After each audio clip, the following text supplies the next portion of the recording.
Hey, Chris, so I got a joke for you. Oh, gosh. Okay, good. Go. All right. Knock, knock. Who's there? Zeton. Setan who? That tonight I'm gonna have myself a real good time. And go.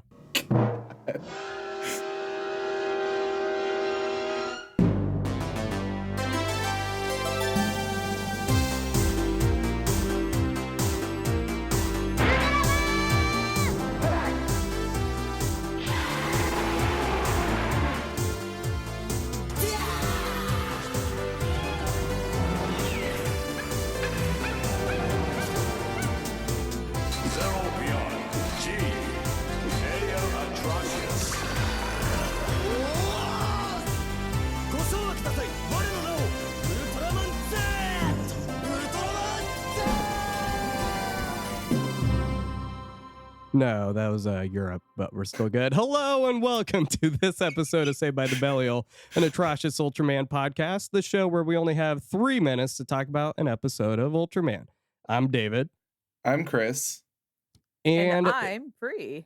Oh my God, where'd that come from? Sorry, I beat you to the punch. No, it's fine. I'm happy that you stole my thunder. I don't need it anyway. So we are super excited to have our friend Pri on this evening. And believe it or not, that's actually not her real name, but because of I know she is. How would you define that when the government hides your identity because you've done some pretty heinous things? No, it's my secret identity. If anybody knows who I am, then I have to go back to the land of light. Oh no. So, Pri, why don't you take a few minutes, just kind of talk about who you are, what you do, what makes Pri. Hi. So mostly I'm on Twitter. I'm on Twitter entirely too much nowadays. But I also run a blog called Capes and Cool Scarves. You guys will probably put a link to it somewhere in this episode description. We might. And I've been running it since about 2017, I think, at this point. And a couple years before that, I got super, super into tokusatsu in general, specifically Kamen Rider, Garo. I try to give Sentai a shot, although that's not really my thing anymore. And I started the blog as a way to sort of air out the ideas that I had about it, sort of as a newcomer. And then friends of mine on Twitter convinced me to watch Ultraman Mebius. And from that point onwards, the blog entirely basically became an Ultraman fan blog. So that's what most people know me for now, is talking about Ultraman. For my day job, I'm a science teacher, which is another reason why I'm not using my real name on here. But yeah, so I've been into Ultraman since about, actually 2015 was when I first started watching it, but I didn't really consider myself a fan until Mebius in 2017. So I've been in it for quite a few years now, even though I'm not nearly as well read or experienced or nostalgic for it as other people in the fandom. So, but there you go. I'm a giant nerd who talks about Ultraman. There's my introduction. Pun intended, obviously. Well, you are in good company. And, you know, I think you hit on something that we've really tried to instill here is like, sure, maybe there's other people who are more well-versed, who have been around it longer, but like, that really doesn't matter. You know, I think about like, what is it? I don't know the exact name that we've given it, but the parable of the workers, where it's like, it doesn't matter if you start working in the morning or in the evening. Like, the fact is you're working, right? So who cares if you've liked Ultraman for 20 years or for 5 minutes? I mean, you're welcome to be a part of this conversation and enjoy what it is. So it really shouldn't matter. So I'm glad that you don't let that get to you, because some people do. So what was it with Mebius that was kind of how was that the catalyst? So Mebius, for those viewers who don't know, is an anniversary show. It's the 40th anniversary of Subaraya in general, and it was made at a time where the production studio was literally going bankrupt. So everybody involved with the production knew that it was going to be off the air, perhaps permanently, definitely for a while. And they set about basically making the best possible anniversary series they could have. So every single part of this series is just absolutely stuffed with appreciation and gratitude and passion about the franchise. And that really shines through, even for somebody like me who knew very little about it. Hmm. The only shows I'd seen before that point were X and Orb. So I didn't know anything about the M78 setting when I came into it, but boy, howdy, I learned a lot. And like I said, it's impossible to watch that show and not come away with the same sort of appreciation for it that the people had when making it. Hmm. That's cool. I think that hits on. I think we've talked about this before about what makes a good anniversary season or not. And I think you've hit it right on the head, that the ones that even if you've never seen it, you get it, but you don't like feel like left out. Mm-hmm. Yeah, and I was talking about this on Twitter a few days ago, but at the same time I was watching Mebius, I was also watching through Ultra 7. And I found it was really interesting to watch something show up in Mebius and then watch an episode of Ultra 7 and be like, hey, I recognize that kaiju, or I remember that plot. And then vice versa. You see something happen in Ultra 7 and then you see how they do it in a later show. Mm-hmm. So it's just as much fun in this franchise to start with a modern series and work your way backwards as it is to start with an old series and go forwards. It works just as well. Yeah, I've noticed that as well. Like, I feel like with Godzilla, it makes sense to start with the older ones. But yeah, with Ultraman, really just start wherever. And you don't ever feel like, I mean, even with the Z, there's a lot of references to these older shows that I had never watched. Whoosh. But it's one of those things where even just watching those older shows made me appreciate the Z episodes more. I didn't even have to rewatch it. It's just like, oh, I remember that. That's cool. Like, it should be like that. So obviously Mebius means a lot to you, but would that be the show that like you have the most connection with, or is there another show that just really is like your No, I would Ultraman? definitely say it's Mebius is the one that I have the most connection to. Because like I said, it's the one that really got me. It's what really made me appreciate the franchise as sort of this cultural touchstone of sci-fi history. Because before that point, I didn't really get why it was such a big deal. And then after watching Mebius and after watching Ultra 7, it's like, okay, now I get it. Now I understand. Yeah, I'm glad you pushed me to watch it, and I'm really bummed that it hasn't been released yet, but hopefully within the next year or so we can, fingers crossed. This is its 15th anniversary year, so hopefully soon.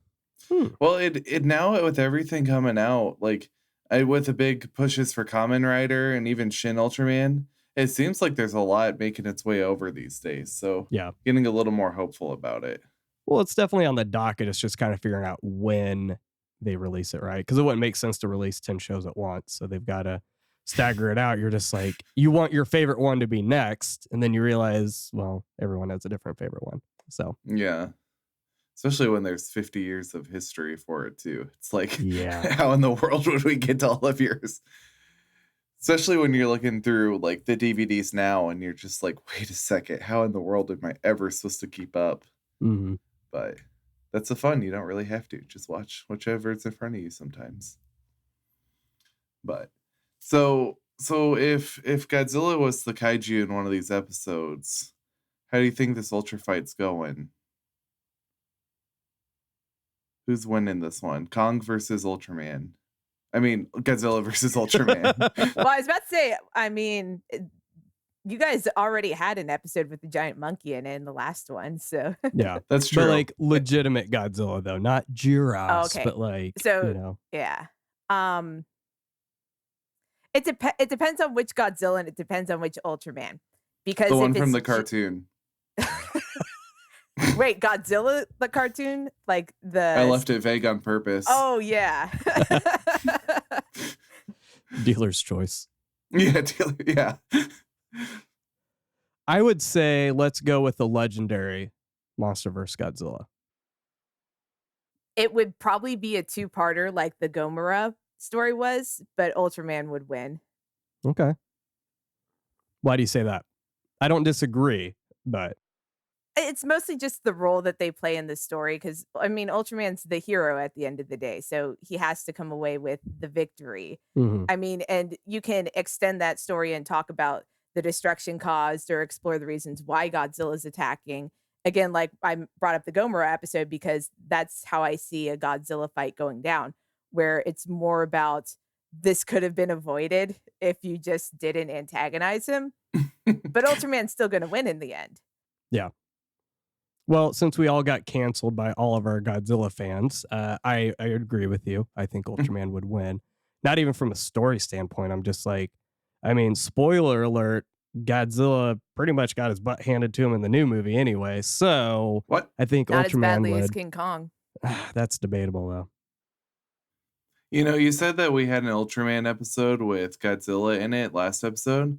We also had a Godzilla with Ultraman in it. Mm-hmm. So, Oh, Jet Jaguar. yeah, you know, Robo Ultraman. Oh, I thought you were talking about Minya. I'm always He talking is about truly the Minya. Ultraman, so. Speaking of Toku releases, one of these days we're going to get a Zone Fighter release and everybody will rejoice. Yeah, that would be cool. Like, I'm really looking forward to that. And then obviously going through SSS Gridman now. I really want to watch the original as long as it's good subs. Those subs were killing me. That's the thing on the Toei YouTube page where it's like, I know what you have. I know what you can release to me. I don't want to see Space Cop Gavin. I want to see some of the other Gridmans in. Yeah. Or the Common Writers outside of the 1 hour you aired it the first time, but that's a different discussion.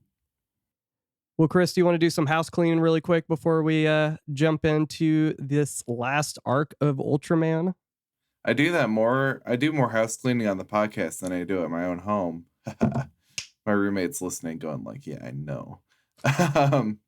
So yes, we have it's SWE3T Madness, which I of course read Star Wars Episode 3 Madness. I was like, oh, that wasn't the one to get mad about. Anyway, so they say, a fun ride for old and new fans. I've been into Ultraman for about 6 years at this point, and love seeing new people finding their way into falling in love with it. If you're a new fan looking for something to follow as you watch a series, or a longtime fan looking for a discussion from new angles, this show is engaging and hilarious, and with lots of good insight. Can't wait to see what else is in store. We can't either. All right. Well, I think it is time to do this. So, Pri, if you wouldn't mind doing us the honors of starting with episode 31. Oh boy, I'm so excited. SSSP agent Goto returns to Japan after many years in service of the Bolivian branch, but his behavior and questions about specific details of the defensive capabilities of SSSP headquarters raise suspicions. Meanwhile, Arashi follows up on the report of a strange pulsating plant growing at a fantastic rate. Coronia, as it names itself, announces its people are coming from South America to subjugate humanity as their cattle. The Coronia have developed a technological culture and control human hosts like Goto. I like the fact that they're assertive enough to just name themselves. Like, you kind of notice in some of these episodes, they just come up with a name or they already knew. But no, the Coronia are like, no, we're going to name ourselves and you don't have a say. Like, yeah, it warms my heart. My activist It's like heart. In certain Marvel movies when they're bending over backwards to get him to their comic book name. They're like, the Daredevil? Question mark? But White this one's like, Wolf? no, we got a name. Yeah. Honestly. Oh man. Yeah, it's what really tripped me up about this episode is I'm sitting here listening to the Coronia's roar and I'm like, I know I recognize this one. And it's what ends up being Titanosaurus down the road. So they used a Coronia's roar for Titanosaurus. So I was like, I know I recognize this one. I'm glad you recognize that because I just wrote in my notes, why does it sound like an elephant? I mean, yeah, Titanosaurus is the best kaiju in the world in the Godzilla universe. So I was like, I know I recognize this. But And I'm just sitting here like listening to him talk. Like, so that's a voice. We're starting this last arc here. I mean, how did you all feel about this one? It's to me, it's one of the stranger ones out of the 9 we're talking about here. It feels like something that could have devoted much more plot space to, because you have an entire technologically advanced plant blood-sucking civilization that lives in South America that apparently took over like the entire country of Bolivia, and they're undone in like 2 minutes. Yeah. So what does it's that a say about very- Bolivia? And if we have any Bolivian listeners, this is the 60s. So I assume things have changed. Yeah. I hope. There's no more mind controlling plants. Yeah, that's exactly it. Like, it's a super interesting plot, and we get more of just like Ide going, walking plants impossible. It's like, do you not remember Green Mons? Like, we've already gone over this. It's like Did you notice? Oh, go ahead. I just love every one of these, like with skeptics or people who are like, well, how could this giant kaiju exist? We've only seen 30 other ones. This one's the unbelievable one. Did you guys notice anything about the scientist that was studying Coroni and got attacked by them later in the episode? Are you talking about like the actor? Yeah. Yeah, I recognize him. He's from Toho films. I just can't think of his name. Well, he is, but he also plays another major role in Ultraman. He's the captain in Ultra 7. He's Kiriyama. Well, I guess Chris won't probably recognize that, but I thought he looked familiar. Mm-hmm. Yeah, I love the double dipping that ends up happening in these shows. At least for me, they're so far apart that I'm gonna be like, oh, look, a completely new actor. I've never seen them before. Oh, that's where this whole like stretching to make everything canon. I'm like, I'm so glad we're not obsessed with that. It's always funny to play the drinking game. Take a shot whenever oh shoot. I'm gonna have to backtrack on that joke because I forget the actor's name now. I feel so terrible. Well, you said drinking game, therefore Edit we're that in. out, please. Oh, that's a good way to make sure it makes it into the final cut. But Right. Shoot, I don't know why I'm blanking on it. Probably because we're recording this late. Right. She says this late as if it's like, I guess it is 9:55 for you, Grandma. Oh, wow. All right. You ready, Chris? Yeah. Endless counterattack. Agent Pati from the India branch visits the science patrol. Hayata is assigned to take the female agent on a sightseeing tour. Meanwhile, not far away, Zumbalar, a giant incandescent monster, attacks the Onayama chemical plant.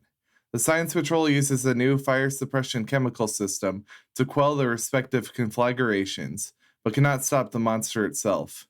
Diverted from sightseeing, god darn, agents Hayata and Pati manage to keep pace with the monster in the Science Patrol official car. Eventually, the Science Patrol is able to hold Zumbalar long enough for Hayata to transform into Ultraman, risking being seen by Agent Pati in the process, nearly sacrificing the safety of his alter ego's body. This one's a little more of like the superhero stories that I'm used to growing up with mostly Western Marvel stuff, like the almost threatened secret identity stuff. It makes Trials of Ultraman, the new comic series, a little like doesn't seem as far off anymore.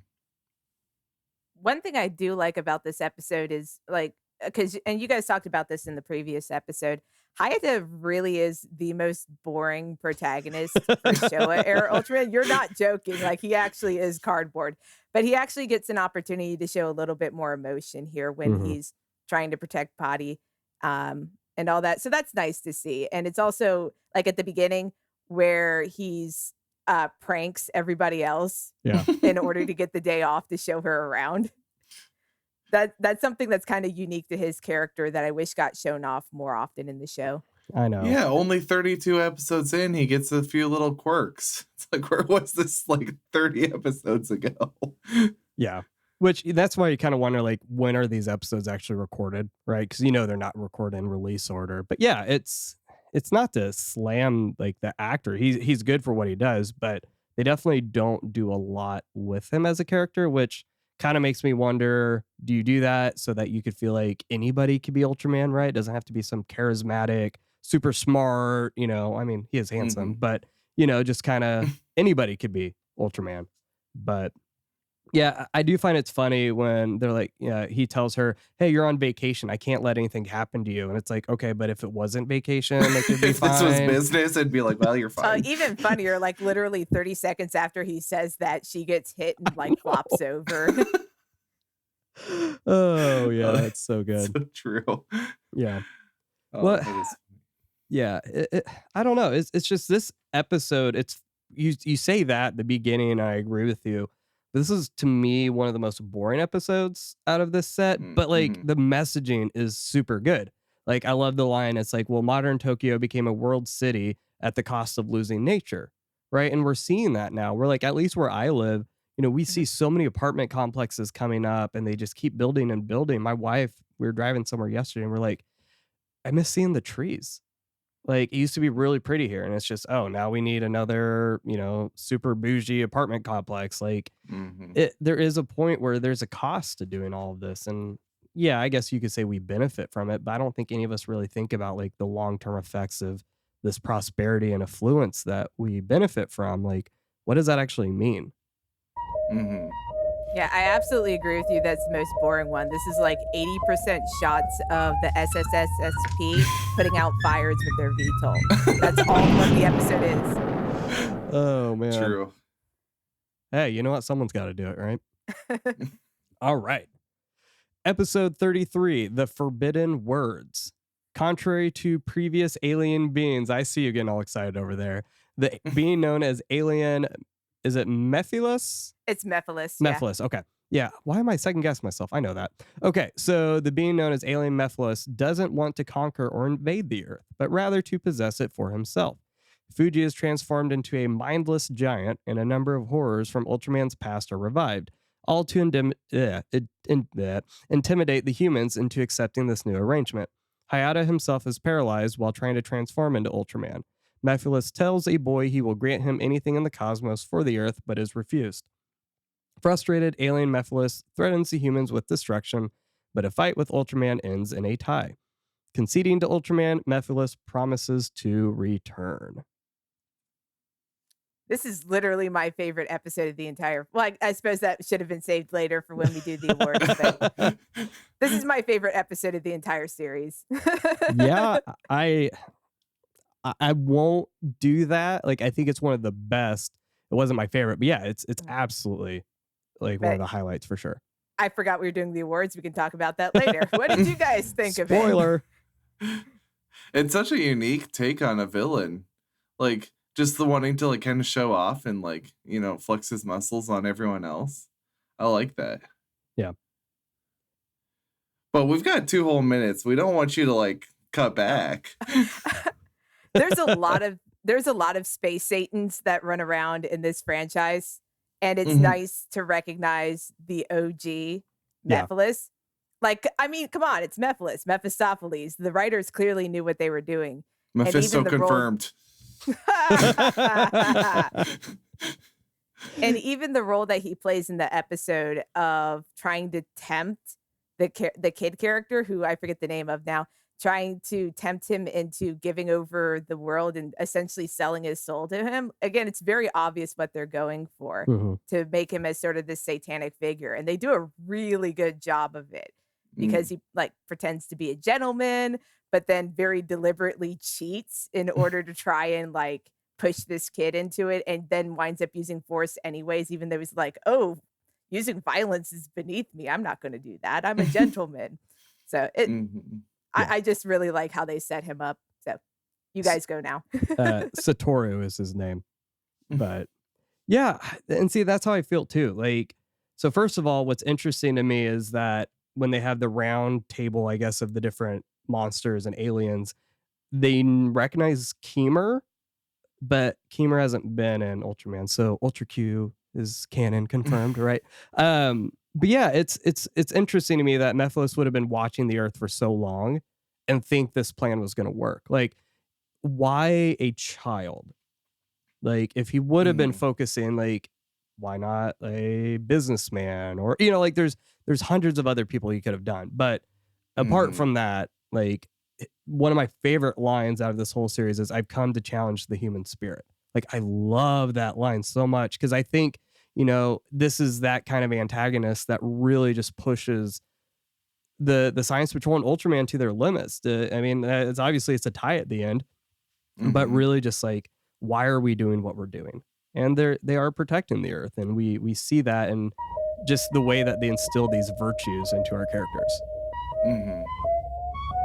Can we talk about how Muramatsu leaves Hayata behind and then he literally just like falls over to transform? Yep. That was actually my just notes. Looks at him, just like, nah, leave him. He'll be fine. No. Oh, yeah. Like I was typing it. I was like, they freaking leave Hayata there on his own to die. They don't even try. Oh, yeah, plot. Yeah. Like I stopped myself. I'm like, oh, yeah. Oh, it's so good. I forgot, man. That I should have chosen that one for my award. All right. Oh, well. All right. Next time. When we do take 2 in 5 years. Oops. Yeah, the Return of Ultraman. We do this series again, right? All right. Could you read this? Go, Brie. Okay. Oh boy, I get to do this one.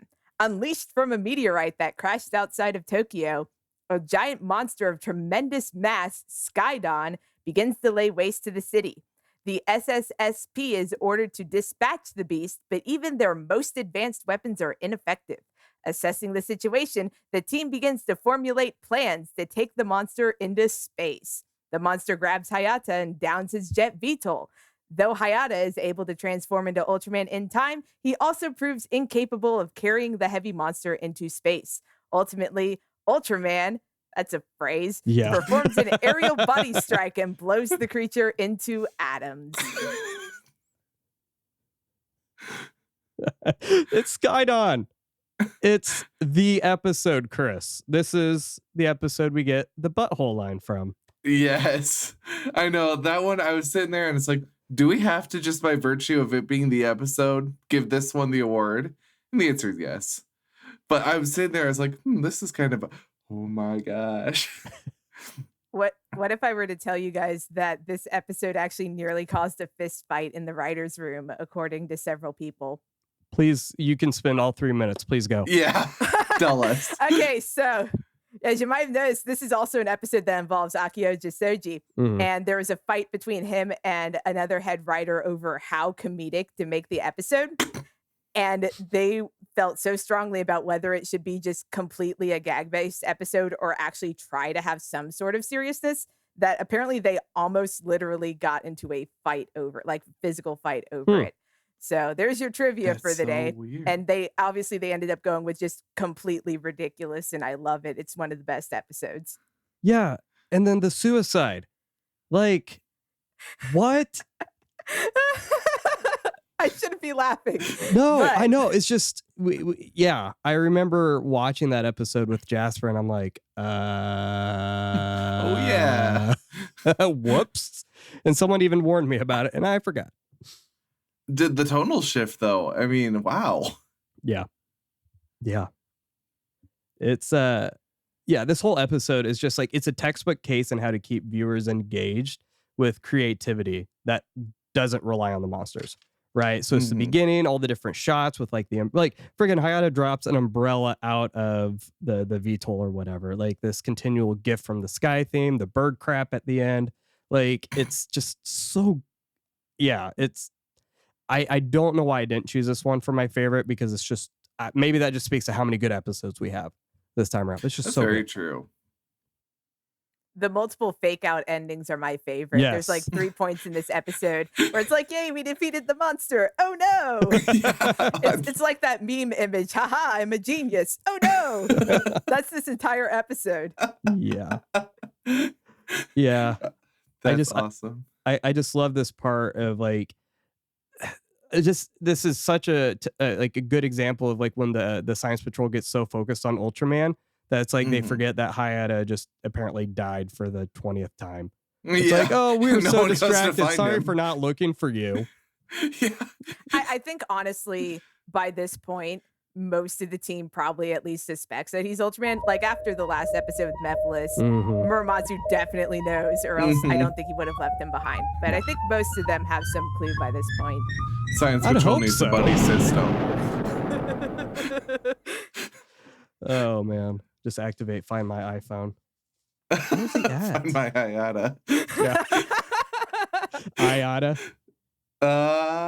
That's funny. Yeah, it really wasn't. Episode 35, The Monster Graveyard. During a patrol of space in a realm designed the Ultra Zone, where it's like where you get Mountain Dew, Ide and Arashi discover a repository of monsters defeated by Ultraman and dub it the Monster Graveyard. Back at HQ, a new lunar rocket collides with a creature in the Ultrazone, and they fall back to Earth. The monster, Sibozu, appears melancholy. Its nonviolent actions indicate it wants to return to its resting place. Both the Science Patrol and Ultraman fail to return the creature to space. Since the monster appears to trust Ultraman, Hayata suggests building a rocket in the superhero's image. First of all, it's for Loco, not Mountain Dew. Or at least Zima or something, right? Yeah. Bang energy drink. Maybe you can answer this, Pri, but if it's maybe a matter of translation. But when they say the monsters, they were tossed here by Ultraman and are forever wandering the Ultrazone. Like, how I don't really understand, like, if they were being tossed. Like, I really got tripped up by that. Yeah, the phrasing's a bit weird, and I don't know enough Japanese to say whether that's accurate or not. I will say that the way that the Monster Graveyard is portrayed in later parts of the franchise, particularly in the modern day, is it's like where the monsters go after they die. So it's literally where all their spirits just chill out. Yeah, I just thought that was weird. I'm like, tossed. But I do kind of, I mean, I don't want to say I like the image, but I do think it's funny where you see all the episodes where we're like, yay, it ended non-violently. Ultraman took the monster to space, and you just imagine him like, yeet. Yeah, he eats it to the boneyard. Oh, yeah. Honestly, though, all of these, like, he's like getting them with his water stream, but then they're showing up in the boneyard. Like, what? I love this episode so much because it really hits on the idea that a lot of these monsters are victims, right? And like, if you really think about it too, like Hayata's dealing with this like existential like wrestling because he's living a life he didn't choose, but he also would have been dead if Ultraman didn't merge with him, right? So he has that tension of like, okay, I'm glad to be alive, but I don't want to, doesn't necessarily want to be doing this. But the fact that we set this kind of remorse in this first series, which I granted they didn't plan on it being 50 years, right? But that's what I love is that we don't ever lose sight of this. This is always something that's present in the Ultraman series. One thing I really like about that showing of remorse, in addition to like them literally having a funeral for the kaiju. So when Hayata goes off and talks about like, I'm so regretful that things had to come to this, you guys didn't deserve to be killed. He says that as a human and then transforms into Ultraman. So it's kind of an interesting way of showing both sides of him paying respects in that sense. That was just one little detail I thought was really, really cool. Yeah, I can't help but think about the connections that Haruki has in Z, the only one that I've seen. But just like thinking about when he encounters the Red King guarding the eggs, and then it's from the beginning, and that really sets it off in such a beautiful way compared to all the other franchises, where there is this remorse, they're victims, they're not all villains. We have Mephisto, but they're not all that way. You're just hung up on Mephisto, aren't you? Mephisto, just like the rest of Twitter. Mephisto is the Marvel universe. This is Mephiles. Wait, did something happen on Twitter today? Yeah, Mephisto was confirmed for Falcon and the Winter Soldier and Loki and She-Hulk. I'm totally joking. I was like, what? I would not be surprised at this point, but yeah, I'm seriously off Twitter. Like I've blocked all these news sites. So I was like, okay, if something actually happened, you would have known. Yeah. Okay. All right. Episode 36. Don't shoot, Arashi. Captain Muramatsu, Arashi, and Fuji visit Children's Hall with its huge domed ceiling that looks like the actual sky. Suddenly, a bright light penetrates the dome, sending pieces of concrete falling. Generated by Zoragus, a monster that rises from underground, its rays temporarily blind Arashi. Muramatsu's Operation Ultracross downs the monster, which molts its shell and becomes more violent. While rescuing several children trapped in the hall, Hayata is incapacitated. Arashi uses Ide's new weapon, the QX gun, to save them, but is saved by Ultraman. During the battle, Ultraman is blinded, and then is saved by Arashi.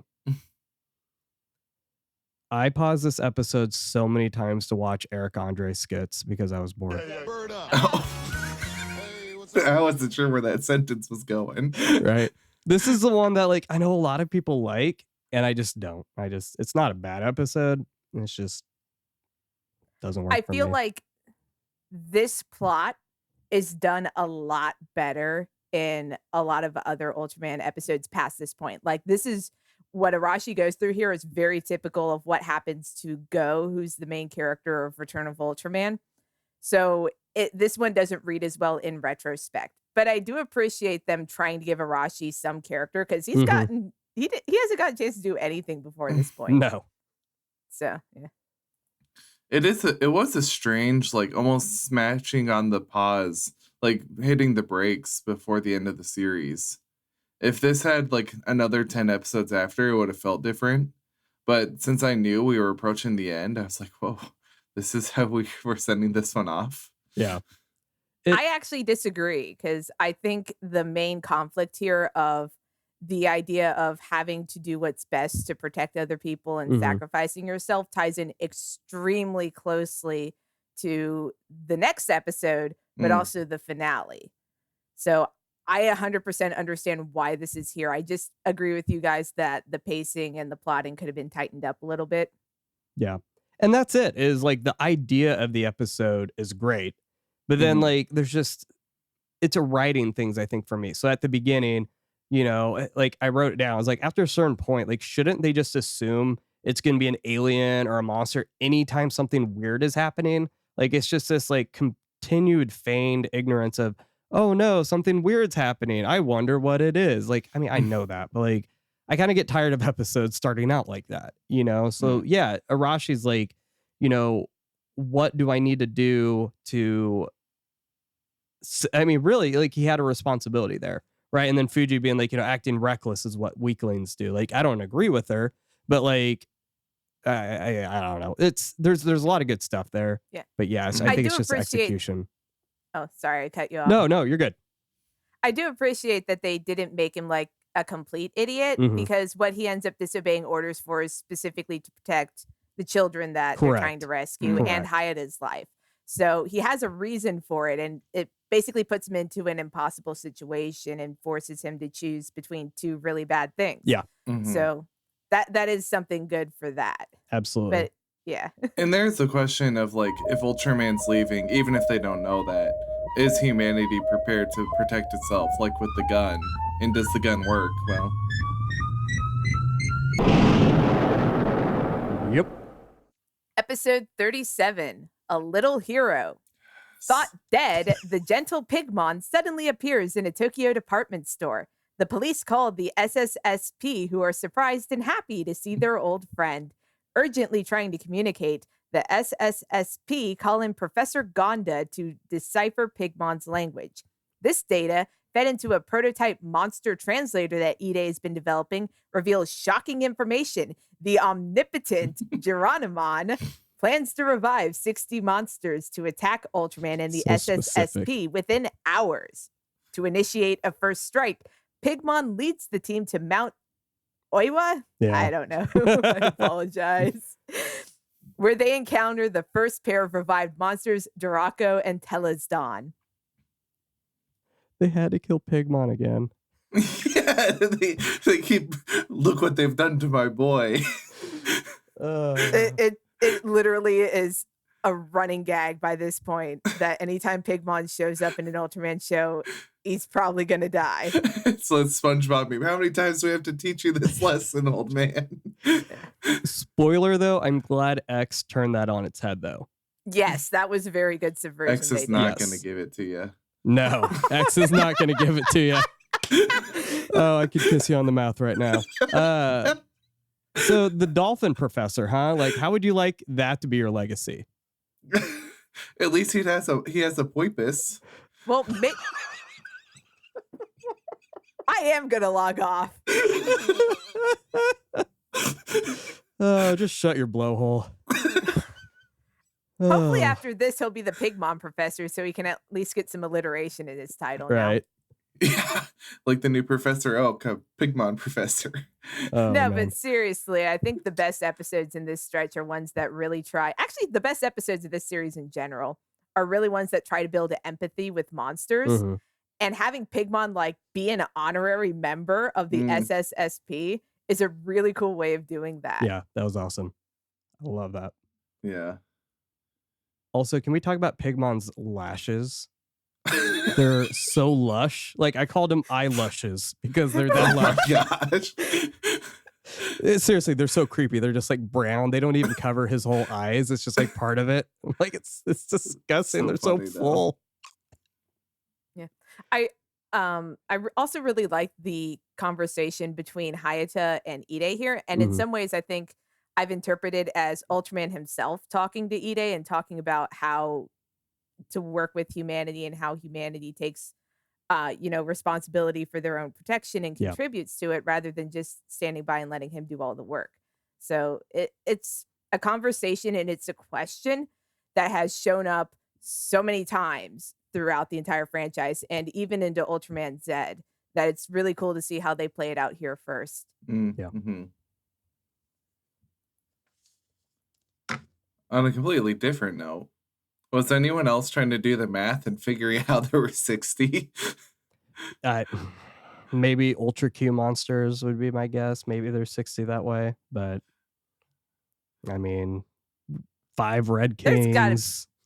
There's got to be other kaiju in this setting that we just haven't seen on screen. Yeah. He's just like, I know where a couple of them are. But back CD alleyways. The monster translator getting Pigmon's fashion tips, though. That's what we need. He has his own editorial in the New York Times. Oh my gosh. Oh, they need some good writers, though. Okay. Is this next one supposed to be Spaceship Rescue Command? Yep. Okay. Rescue him. Like, I read that and it's like, is this a Japanese thing? No. Anyway, that's me. Rescue him's like Raccoon. Oh my gosh. With doom. Okay. All right. So episode 38, Spaceship Rescue Command. The Nippon Astronautics Space Agency has been monitoring their unmanned prospector probe on the planetoid designated Q. Suddenly, the monitors flash with an extremely bright light. The disturbance has also affected the V2 space station, which has gone silent. The Science Patrol sorties in their new spacecraft, Shiratori, and finds the V2 crew temporarily blinded. Their BM fuse, the key component of their reactor system, must be replaced within 24 hours or it will go critical. The closest source is the prospector on Q, but the timing is tight. As Science Patrol agents prepare to land on the planetoid, the team witnesses 2 monsters, Kayla and Saigo, engaged in battle. 3 questions. First of all, why did they name a kaiju Kayla? Secondly, what is with Showa-era Ultraman episodes and people getting blinded? And third question, why is the solution to any problem that SSSP has is for Ide and Arashi to go, hey, I got this new gun I just invented. All right, I'm done. I had the answer for the first one because Kayla's basic. Oh, gosh. Kayla is a basic white kaiju, okay? Pumpkin spice latte kaiju. It blows my mind. I say that's overstating the fact. I just love that it starts out, everything's running smoothly, and then all of a sudden, boom. Like that, I will never get tired of that trope. It's just like, you know what's gonna happen. You know it. You said it. You spoke it into existence. Sometimes when I'm just sitting in my desk, normal life, I'm like, what a normal day. I hope it stays normal. And I just kind of look around for a few minutes hoping. And then you get fired. Oh, gosh. Well, I can answer. Since David took your first question, I'll take your second. They are all blinded by the land of light. I'm pretty sure they're blinded by the kaiju. I know. David would have sang that if it was his turn, but okay. Yeah, I know what you're trying to do. Thank you. It's okay. So we all recognize the Ultra Q opening sound though for the eye flash, right? I love when they reuse stuff like that, but I love monster fights. Like not Ultraman monster fights, but I love these episodes where they just happen upon monsters fighting. Like it feels so natural, right? If you just had 2 monsters next to each other, they would beat the crap out of each other. So coming into that, Like, okay, yeah, that's plausible. Like, I believe that. Yeah, this idea that you're just going about your normal business and there's a kaiju fight going on over there. Well, yeah, okay. You ever been in downtown Chicago? Yeah, there's just people fighting. It makes sense. That's just how it goes. That's the plot of King Kong versus Godzilla, I think. It's just somewhere over there the kaiju are fighting. Are you ever going to say that movie title right? No, I know. Because I know you're always talking about the new one. It's never about the 60s one. no. So speaking of giant monster movies, I really like when Ultraman episodes basically feel like a B cheesy sci-fi horror movie, but stripped down to 30 minutes worth of material. Yeah. Because that's really where those types of things shine. When you just got a cool concept, you've got a couple cool sets, and you just run through the plot long enough to actually establish it. So I really like how straightforward this episode is. Yeah. Yeah, and it sucks that like this is the first space episode we have. Not just flying around, right? They're actually on a planet, even if one scene it's light out and then it's dark the next one, but whatever. I'll overlook that. So we're here already. All right, I guess it has almost been an hour of recording, so I guess that makes sense. Oh, I thought you meant like we're here in like the terms of the series. No, I know. Or but, like, tonight. Yeah, it's just we're at the last episode. Farewell, Ultraman. And so, apropos. Ultra sad. Okay. So, more than 4 decades of unsolved flying saucer sightings are revealed to have been advanced scouts of the alien Zeton race. After destroying all orbital satellites, very definitive, the Zeton mothership and her escorts advance on Japan, while Muramatsu, Hayata, and Arashi and Ide sortie against the Armada. An invader disguised as Professor Iwamoto attacks Fuji and sets the SSSP's command room on fire. The mothership appears, unleashing Zeton, the space dinosaur. After a great battle, the creature defeats Ultraman. The day seems lost, at least until the real Professor Iwamoto appears. Ultraman's colleague, Zophie, arrives to heal Ultraman, but that is not his only mission. Ultraman's time on Earth has come to an end. He separates Hayata from the Ultra and returns Ultraman to the Land of Light in the Nebula M78. The Earth, for now, is safe. I know I joked about their solution to every problem being Ide pulling out a bigger gun. So the one that literally causes Zeton to explode into tiny bloody chunks is a very, very tiny gun. Right. Oh my gosh, that ending. It works though. Yeah. Oh, that's so funny. Yeah, I will say the ending of the fight is fairly anticlimactic in my opinion, but the actual explosion is worth it, so I can overlook that. But yeah, it's I never noticed the first time around Zeton targeting the color timer. So that was kind of an interesting thing. But yeah, it's how do you guys feel about this being the last episode of the series? Well, I think to pull on one of Priest's points from earlier about like watching series out of order and getting better appreciation for them. Like seeing this one, how much Ultraman struggled against the Zeton. And then in the Absolute Conspiracy, when they're facing like 9 or 10 of them at once, it gave me a better like context for how bad that fight was. But I was kind of sad, even though I know we're going to revisit this series and the Return of Ultraman. It was still sad. I've seen this episode like 8 or 9 times at this point. It's just one of the things I keep coming back to because there's so many cool parts of it. The fidget spinner alien ships, the alien infiltration plot, the fact that the alien Zeton is different from the monster Zeton, and the alien Zeton literally is just a Kemmerman mask that is turned sideways. Yeah. But more than that, like on a serious note, the scene between Ultraman and Zophie, again, is such a defining part of the franchise that has really defined the tone, the purpose of Ultraman, their mission, how they're viewed, both in universe and within the fandom and people who watch the show. It all started there, and it's stayed so incredibly consistent over 55 years since then. It's really incredible to see, honestly.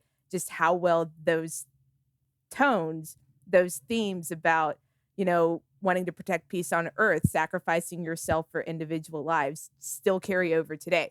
And Zophy is the best Ultra Brother, and I will hear no arguments about this from anybody. I don't want to see comments. I don't want to hear anything from you guys. And I am done. We'll share your Twitter handle just so we can not comment.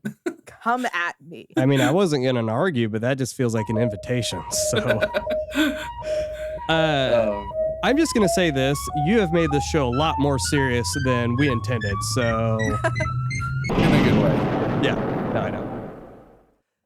All right, it's awards time. Okay, so since we definitely feel God in this Chili's tonight, let's go ahead and start with the most beautiful kaiju award in Pre. If you could start us off. This one, okay, so this one's hard because there's a lot of really cool alien concepts in here. I have to go with Siabozu. It's so cute. It just wants to go back to its home in space. But it's too timid to do it itself, so it just mopes around on Earth. And you know what? Big mood. So Siabozu is my nomination for the most beautiful kaiju because he deserves the world. See, that's so funny. So some of these episodes I have there's some competition, but this two, he and Geronimon really just, oh my gosh, it's like if you got me a kaiju lizard and then put some party decorations on it, kind of dress it up as a Gerudo from The Legend of Zelda with the big red hair, and then gave him a Santa beard. Everything about him, I was like, I love this. Where was this one in Z? Why is he not in everything also? Whoever was putting that was every time they put one more element on, they were like, okay, more. And they're like, well, we just gave it a beard. What else is it? More. Then they gave it the feather cap. And he's just like, I'm not going to rest until this is the silliest kaiju on the series. And then they called him Geronimon. Yeah.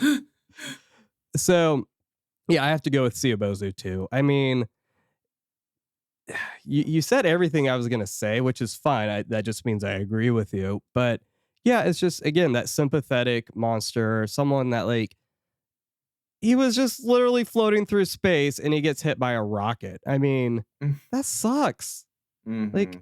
Yeah, I would be sad too.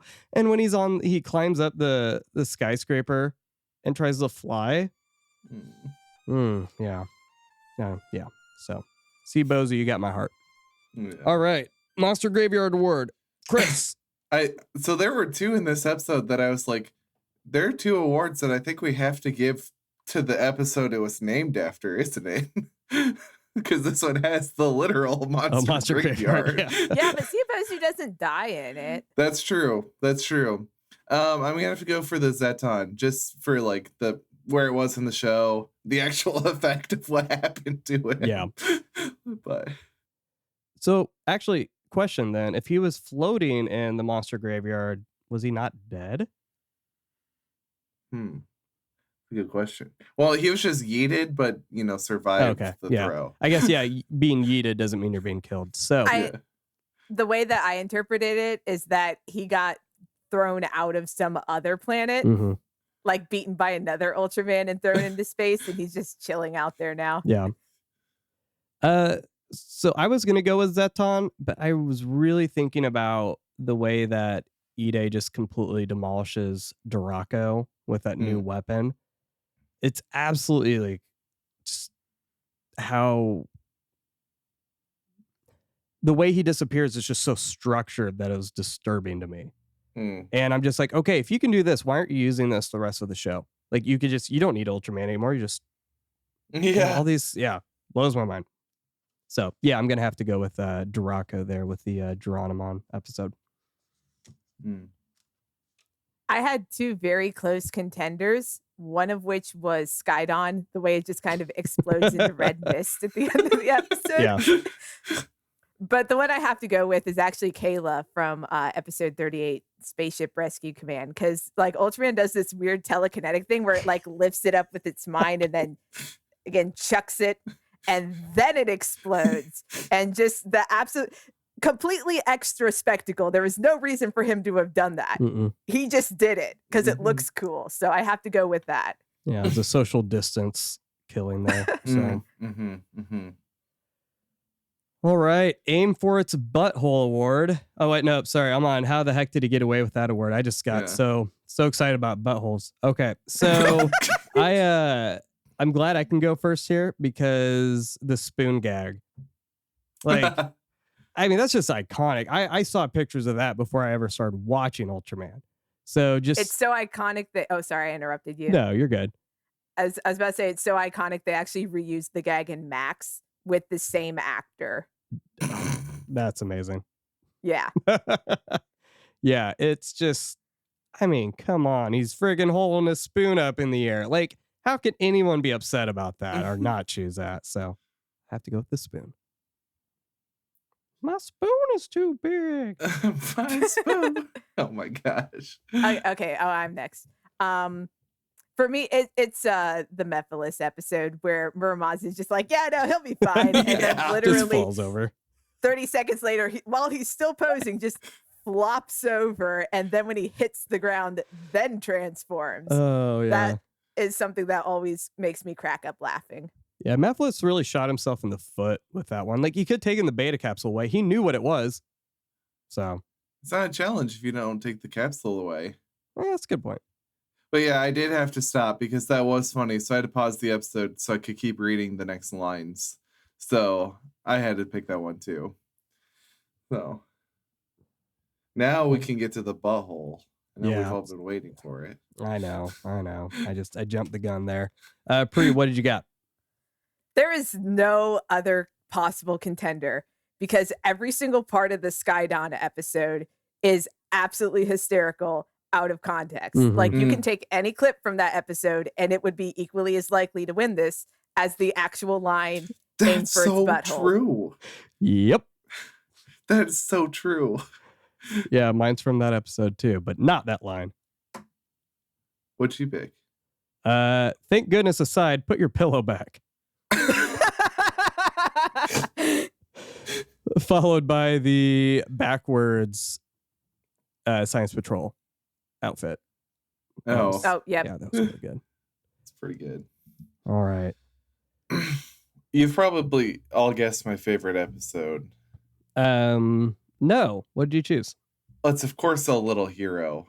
Oh, well, okay. You could give me a whole series and it's like called Ultraman Pigmon and it's just Pigmon and I'm like, you know what? Here I am. I'm watching. I'm tuned in. Oh man. If only we could get you some subtitled version of Kaiju Steps, you would love it.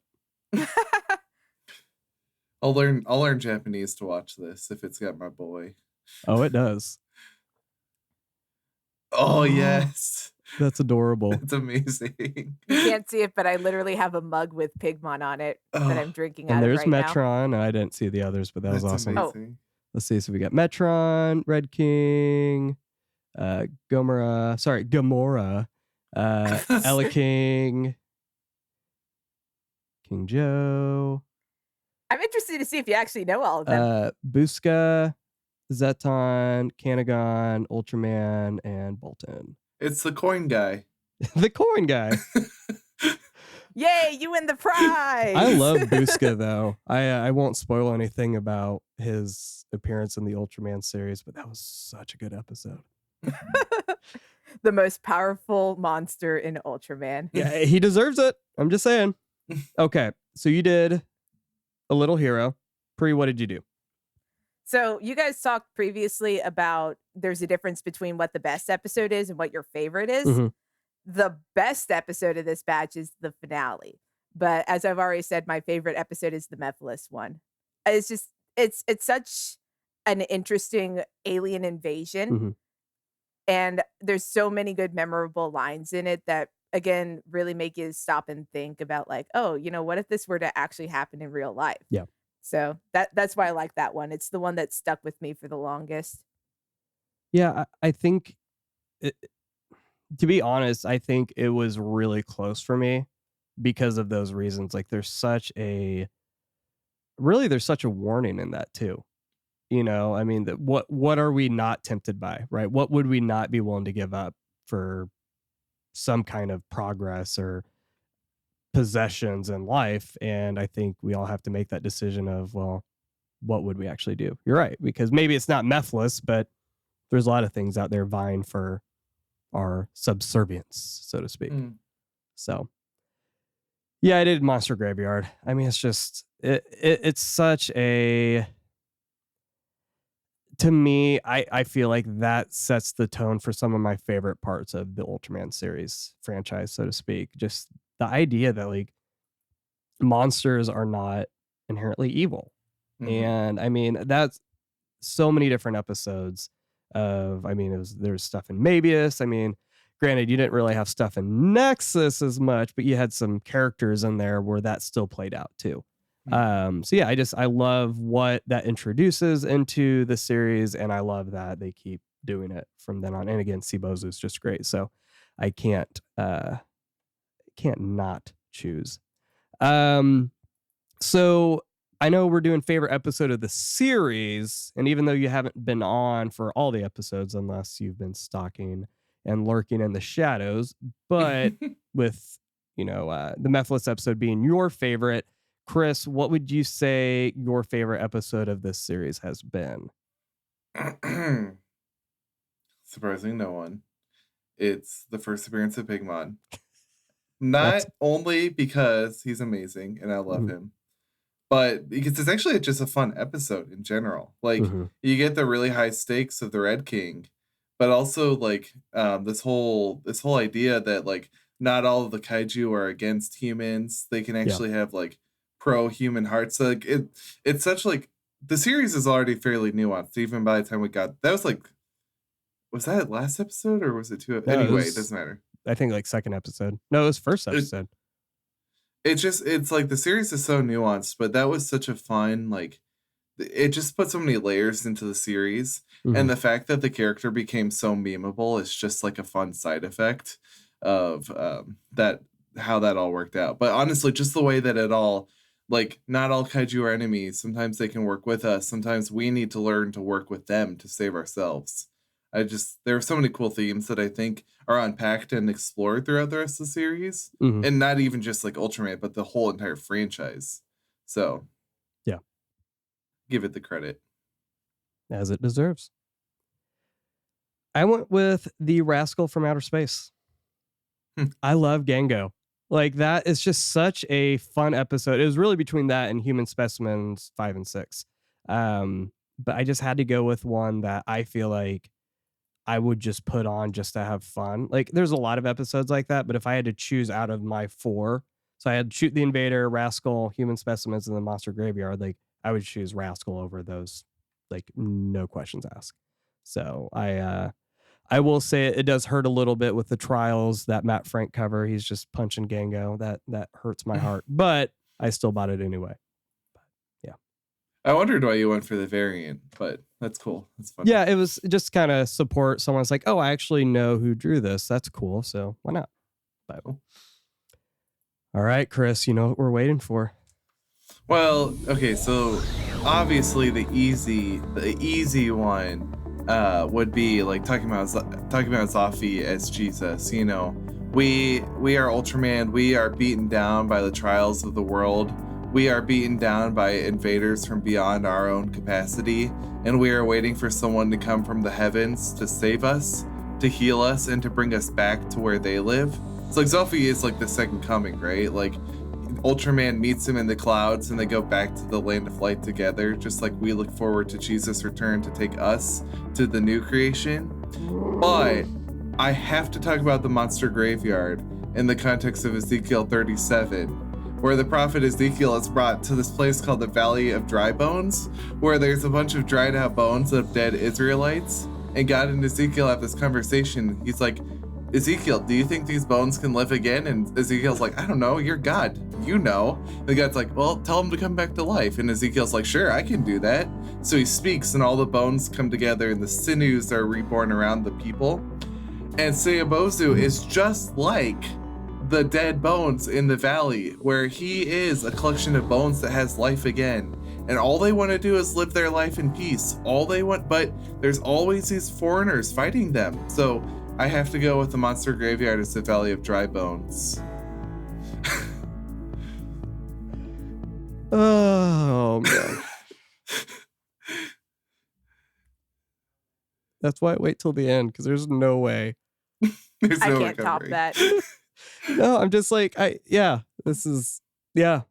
So, Chris, if you wouldn't mind, what are we doing next? Yeah, we're going into Ultraman Ginga, and this one won't be a full 10 episodes. Mm-mm. So, Do you know why we're doing that?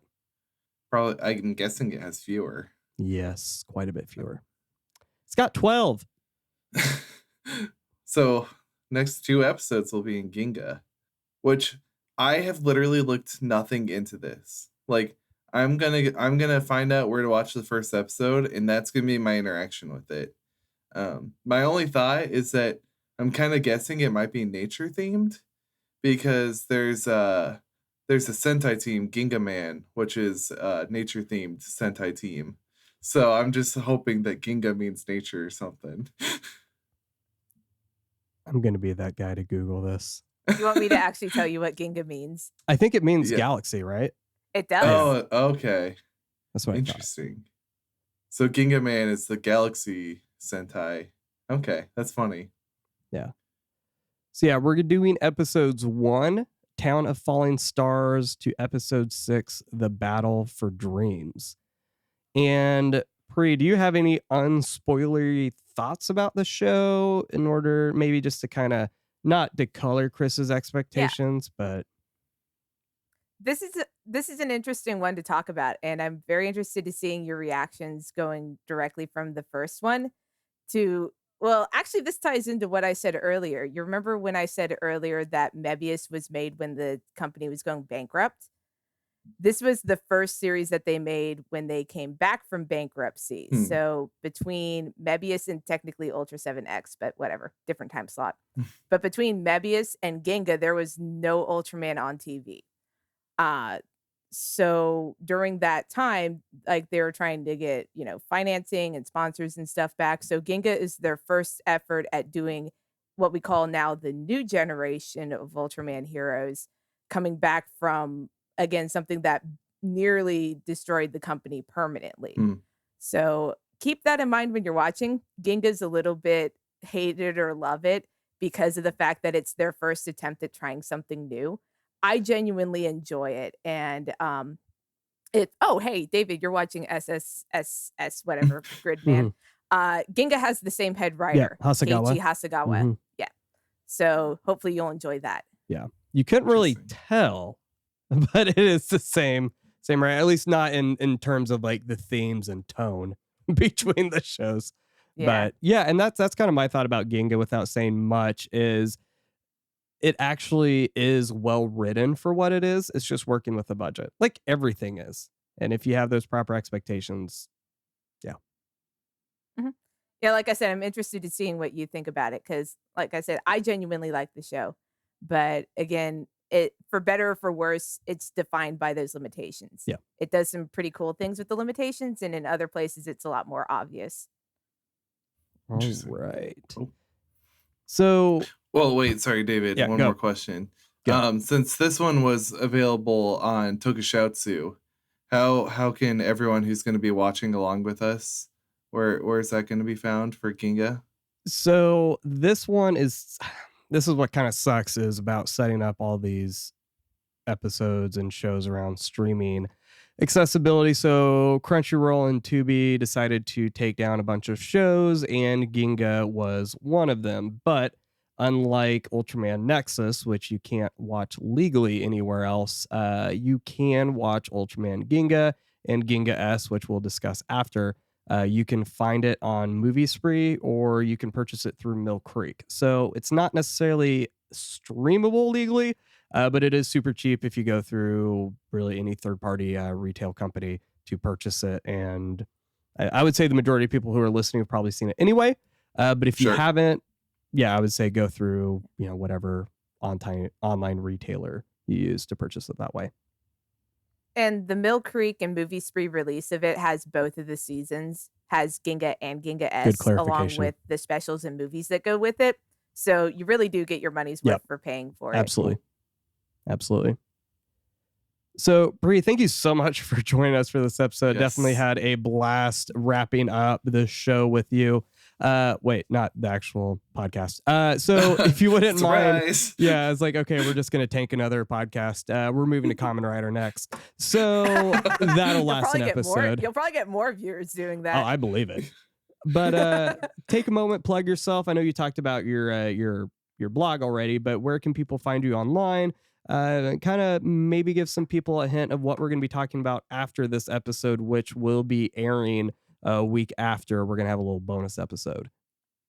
All right. So like I said, you can find my blog. It's called Capes and Cool Scarves, WordPress blog, or you can just type in Capes and Cool Scarves and it should bring it straight up. On Twitter, you can find me at SunglassPri, Sunglass PRI. That's my tag, and that's pretty much the only social media that I use nowadays. So if you want to ask me more questions about Ultraman or Toku in general or anything else, you can check that out there. The other thing that I post about on Twitter and that I occasionally go into on my blog is the fact that I am a dedicated Roman Catholic. So I try to tie in some theological insights as well into what I talk about with Ultraman and with other shows in general. So yeah, that's going to be fun. That would be the bonus thing that you guys wanted to talk to me about. Yes. And we might talk about Cluck and Buck a little bit more, but we'll see. Oh, yeah. I can't contribute to that, unfortunately. No, I know. So maybe we'll talk about Godzilla vs. Kong and Chris can just put earmuffs on, but because you're lazy and you still haven't watched any of the other movies yet. Versus Godzilla. Thank you for listening to our podcast. While it's easy to get caught up with reviews and such, we really just want to hear from you. So whether it's sharing your thoughts on an episode we covered, if we made an egregious mistake, or you just want to chat, feel free to send us an email at atrociouspod@protonmail.com or head over to atrociouspod.com where you'll find our contact form for listener feedback or even prayer requests. Until next time.